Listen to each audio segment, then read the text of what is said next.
Okay, so with the guide that was just given to yourself, the title, as you can see, is work, power, and essentially machines. Then, as soon as this gets loaded up, I hope to. So when you think of a machine, okay, what's maybe the first thing that possibly comes to your mind? Okay, robots, yeah, that would be an example. Okay, but I want to say at the simplest of definitions, when it comes to a machine, why have machines? It's things that we have that make things so much easier. Whether it's a machine like a pulley or something that works on a pulley or something that changes a force. In regards, just makes things so much easier for ourselves. A scissors is even a machine. You don't really picture this being a machine, but it is because it's got a lever to it. Okay, and even, do you remember? Okay, there we go. Do you remember we talked about? I showed you a couple pictures of the deck in the back of our house on how you take the weight off of there, and showed you a couple of examples how to do that. Could you also do that with a hydraulic jack? Yes, yes, you could.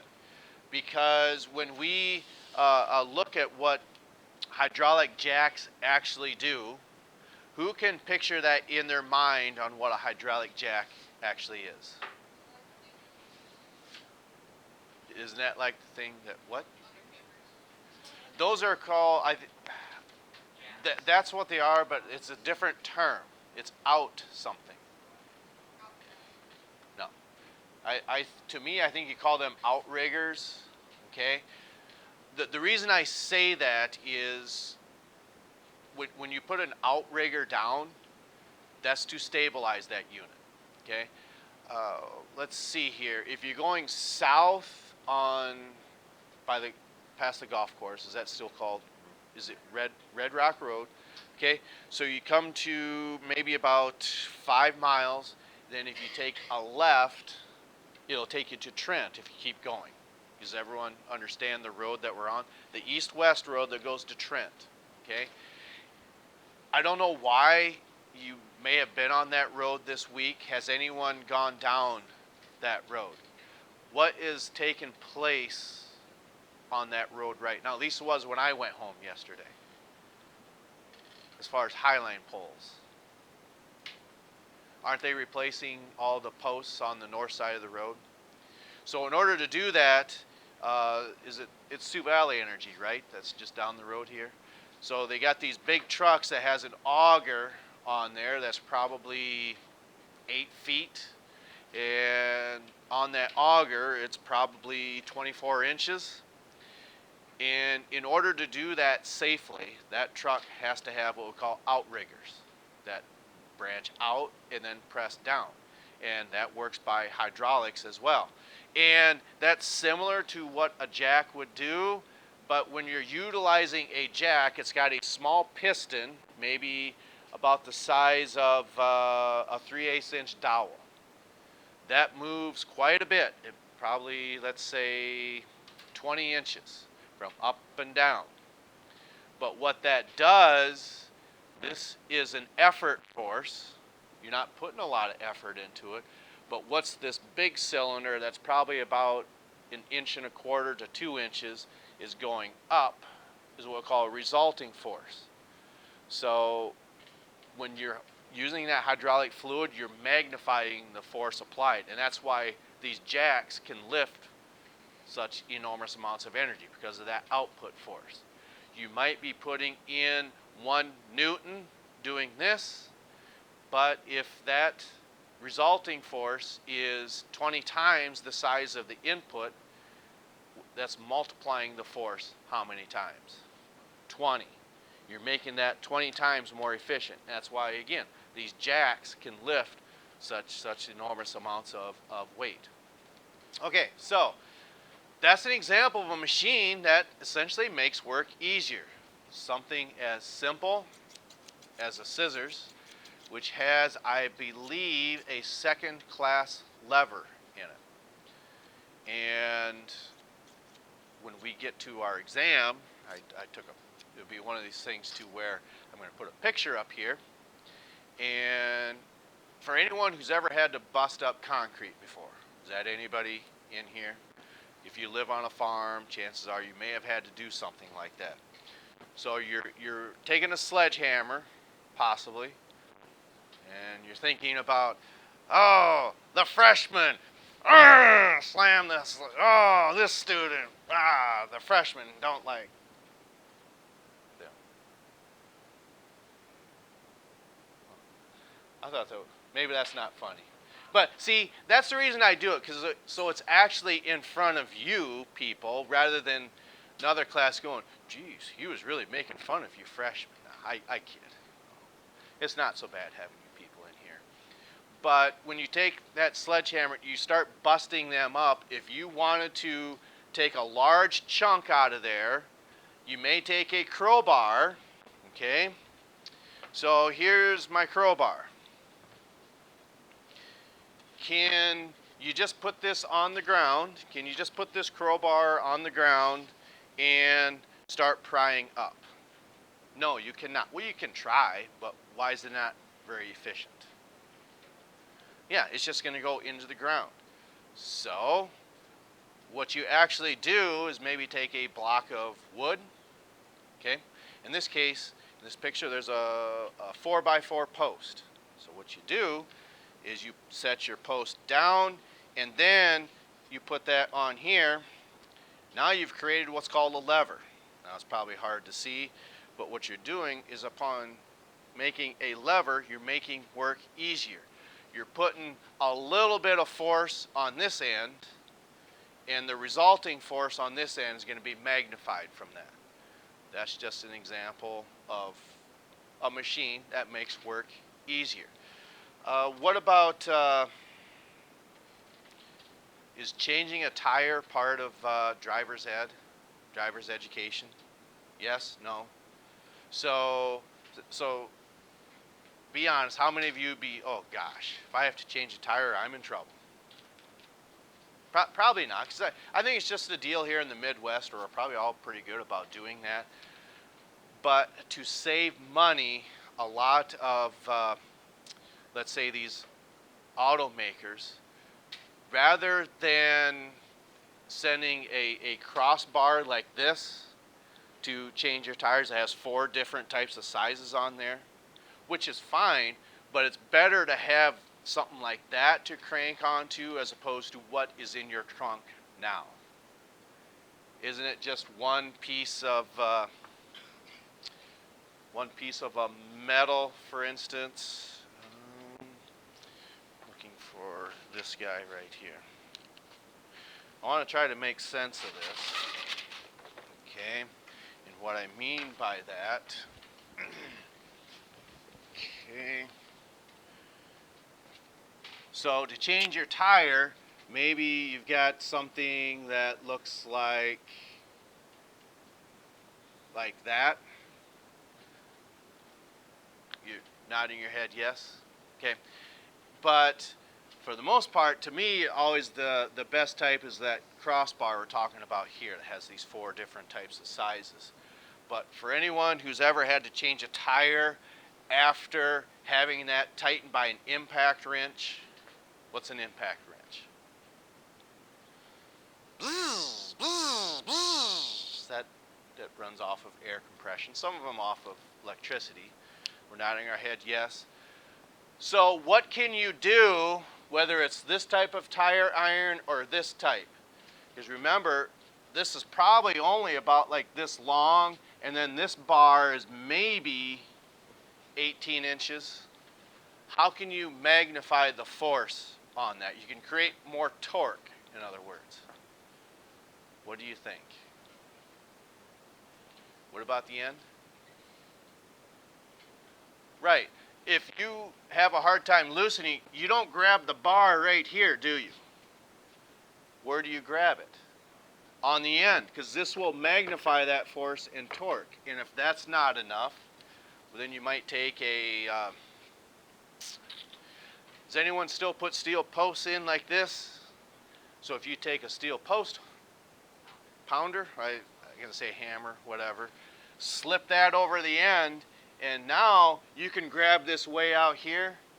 You're gonna have an easier time of getting those lug nuts loosened. Okay, so just an example of a machine that makes things easier. So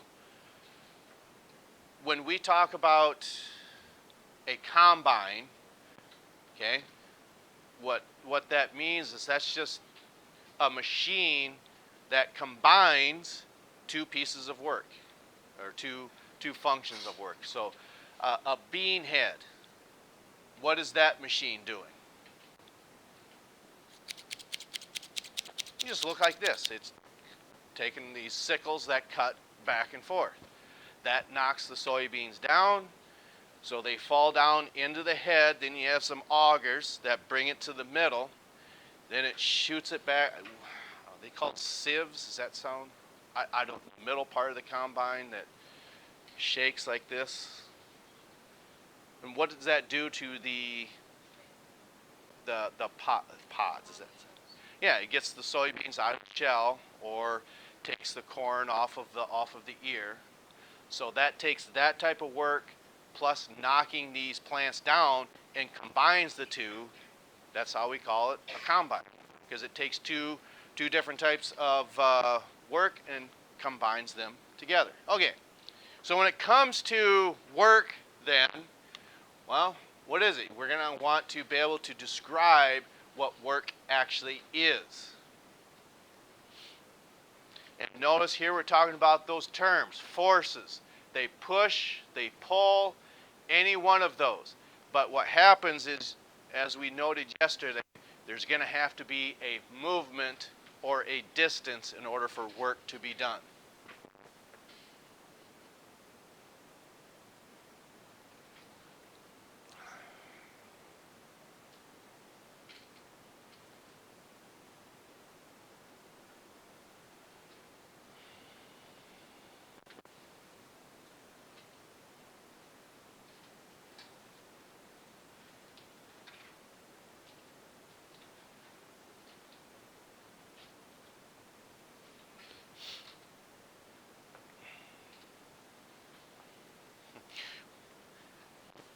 I don't mean to bring up farming all the time. I was giving another student a hard time about combining.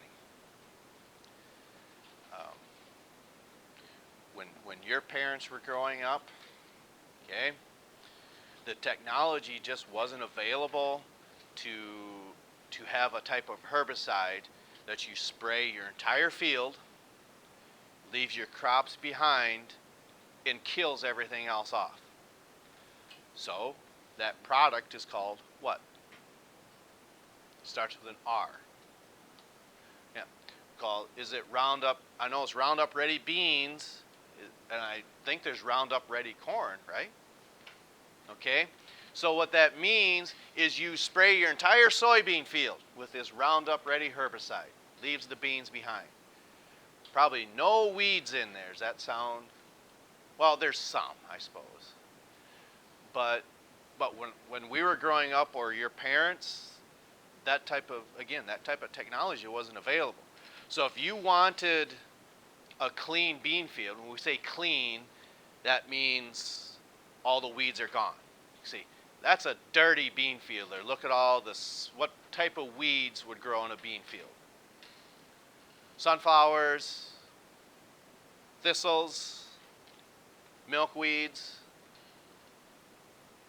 maybe cockleburs, but in my opinion, the two worst, buttonweed would be one, but especially black something, black night.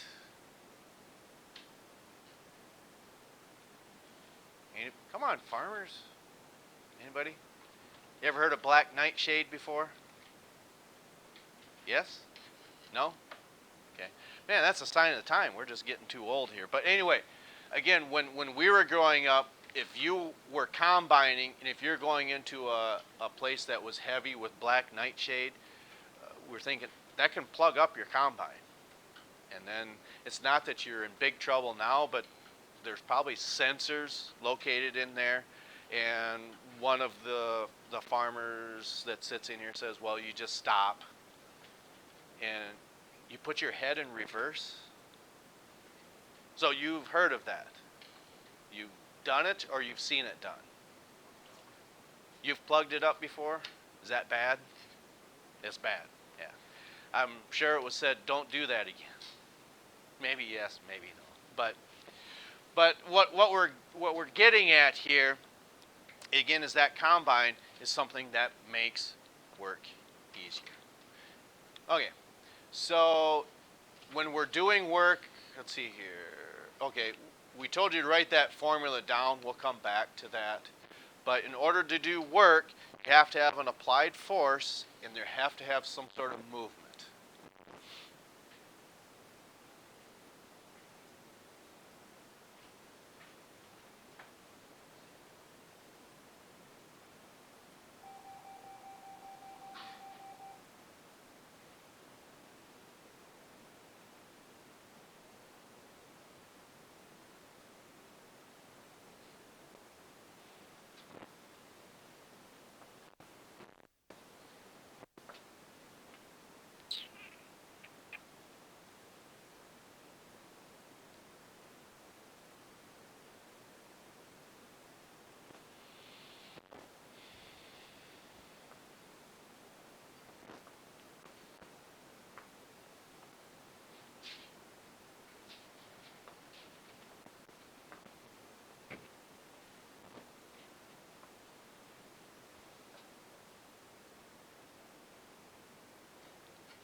Okay, so to try to make sense of this, um, we briefly went ahead. What's the formula for work? It's force times what? Force times distance. So that must mean you have to have a force and you have to have a distance. It has to move from one place to another. Okay? So, standing up against this wall, and you're putting effort into this wall, but it's not doing what? It's not moving. Is this work? Well, you might feel like it's work, but are you doing work on this wall? Answer is no. Because again, the wall is not moving. For you people, who for the most part, everyone's got a backpack in here.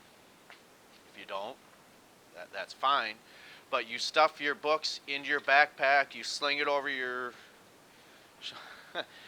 How many are just one strappers? uh, I'm guilty as... What about in college? How many college students are walking around Mr. Holt and you just see them on one strap?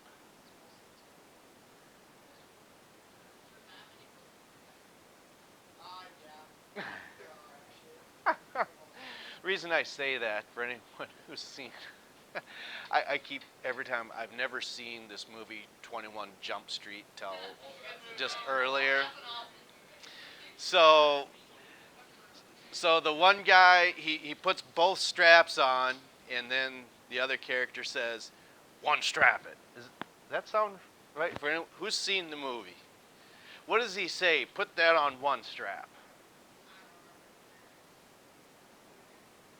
The words, something like that. But for anyone who's ever seen me walk up here in the building or when we leave school, I just take one strap and put it on. So have you ever heard your parents say, do as I say, don't do as I do? So you've heard that before. So I'm going to say the same thing. Do as I say, put both straps on. Don't do as I do. Because then then it'll be balanced. Why is so you can, because what happens is then you're not pulling your back one. that's what makes sense to me, right? That's what I would say. But well, then yeah, and that's probably okay too. But like I said, keep putting both straps on there. But anyway, but back in this movie, try to blend in with everyone else. You just do one strap like I do. Anyway, that's neither here nor there. But the books in your backpack, are the books doing any work? Are you doing any work on the books? On the backpack, not even doing that either because they're not moving, if that makes any sense. When you lift them up, this is work because they're actually moving. But when you sling that over your back or putting them both on and carrying them, the books aren't doing any work. You're not doing any works on the books either because again, they're not moving. Are you getting a workout from that? Of course, the answer is yes. Okay, so with that, there's more so of maybe some physiological applications on how different types of workouts go. I always get these confused. There's isotonic and isometric contractions, right? So what happens is if you're doing an isotonic, you're flexing your muscles, but you're not moving a barbell. Because isometric, I think, means you're actually taking them in. And of course, for me, I'm glad they got those 100-pound barbells in there.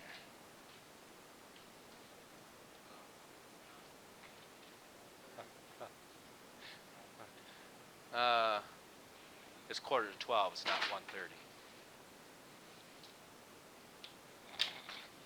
1:30. We're on a roll here.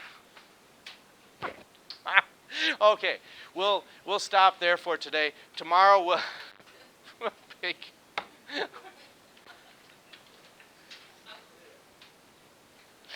Tomorrow we'll pick up with this information. Okay, so we'll catch up to you next time. So for the rest of